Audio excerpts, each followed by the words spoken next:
Welcome, this is Minu Chaudhary for Channel NE24. From March 9th to March 15th, World Glaucoma Week will be observed across the globe. More than 10 million people worldwide have become completely blind due to glaucoma. However, if detected in its early stages, vision can be preserved. To raise awareness about glaucoma, Chaudhary Eye Hospital, one of Silchur's leading eye care institutions, have been actively campaigning for the past few years. On Sunday, the hospital's chief, Dr. H.K. Chaudhary, along with the entire staff, conducted awareness meetings at various locations in the city.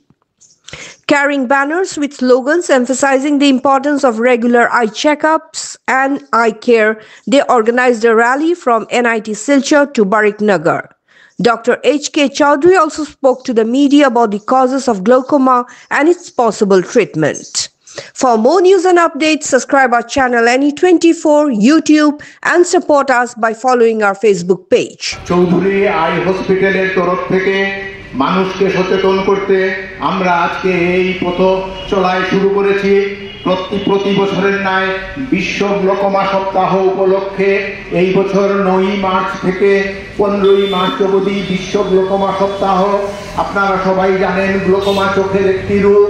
এই রোগ একবার ধরা পড়লে অন্ধত্ব permanent blindness হয়। এই জন্য glaucoma অন্ধত্ব থেকে রক্ষা পাওয়ার একমাত্র উপায় প্রাথমিক পর্যায়ে রোগ নির্ণয়।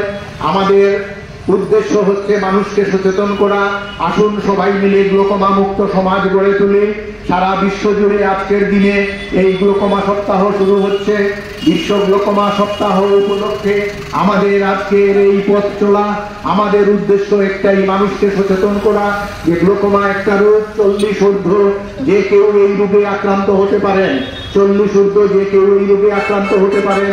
এই জন্য সবচেয়ে যেটা দরকার, 40 ঊর্ধ্ব ব্যক্তিদের অন্তত বৎসরে একবার করে চোখের পরীক্ষা করানো দরকার।